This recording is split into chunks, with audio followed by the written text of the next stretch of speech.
Hello, everyone. This is Justin Gu with the 2009 School Sprint Round, and today we have question 27. So let's go ahead and get started. The perimeter of a particular square, so we have the perimeter of a square, and the circumference of a particular circle are equal. What is the ratio of the area of the square to the area of the circle? Right. So we know that we're going to have a square, and we're going to have a circle. Uh, So we know that the perimeters are equal. Or so the perimeter of the square and the circumference of the circle are equal. So first we need the formulas of the perimeter of the square and the circumference of a circle. So we know that the formula of the perimeter of a square would be it's gonna be 4 times the sides, right? Because each side length, so we're gonna call each side S. Actually, how about this? We'll call each side S. And so we know that we have S plus S plus S plus S, or 4S, and that's going to be the perimeter, right? We know this is going to be equal to the circumference of a circle. And so for those of you who don't know, if we have a circle here, so let's assume this is a perfect circle. And if this is our radius, which is from our center to any edge of the circle, so that would be a radius. This could be a radius, right? Our circumference of the circle would be 2 pi r, and that's just a formula we have. It can also be written as pi d because 2 radii is the same thing as a diameter. So if you have 2 radius, that would be the diameter of the circle.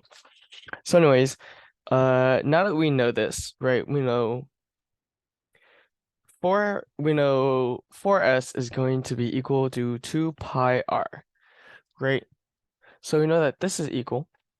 And so now we want the ratio of the area of a square to the area of a circle. So the area of a square, since we know side length is s, our area of that would just be s squared, right? Because we're just multiplying our side lengths together. And so we want to find the relationship between the area of a square, which is s squared, and the area of the circle, which would be pi r squared. Right. So what we know here is that so here's actually what we can do here. Right. So first we know that this is an equivalency, right? So we're going to use this to help solve for our relationship down here. So we're going to take these two. We're going to take these two values and we're going to simplify them, right? So if we have 4s is equal to 2 pi r, I'm going to first go ahead and divide both sides by 2. So this will be 2 and this will be 1. So I'll have 2s is equal to pi r. And so now, now that's simplified, we can actually put in values here, right? And so the reason we can plug in values is because they have to maintain the same ratio. And I'll show you an example, right? So let's say I set s is equal to pi and I set r is equal to 2, right? Then if s is equal to pi, this side would be 2 pi, 2 pi, and this side would also equal 2 pi, right? And those two are equal, so therefore I can actually set these, right? These two conditions make this true. So that makes this true. And as long as I keep these two things equal, right? As long as I have conditions that make it true, I can pretty much create any set of combinations between S and R. So for example, I could set S to be 2 pi and I could set R to be 4, right? And that would still make this true because 2 times 2 pi would be 4 pi and R times pi would also be 4 pi, right? So now that we pretty much have our default ratio between S and R down, we can plug that back into our area formulas and find the ratio between the areas, right?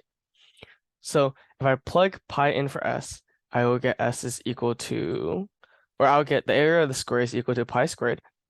And then if I plug 2 back into the radius, I will get the radius is equal to, or the area of the circle would equal 4 pi. Then I want the area of the square to the area of the circle, right? So I'll put the area of the square on top. So I'll have pi squared over 4 pi.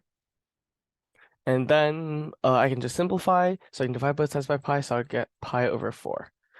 And so the reason we can do this is because in this step, we essentially have the ratio between the side length of the square to the side to the radius of the circle, right?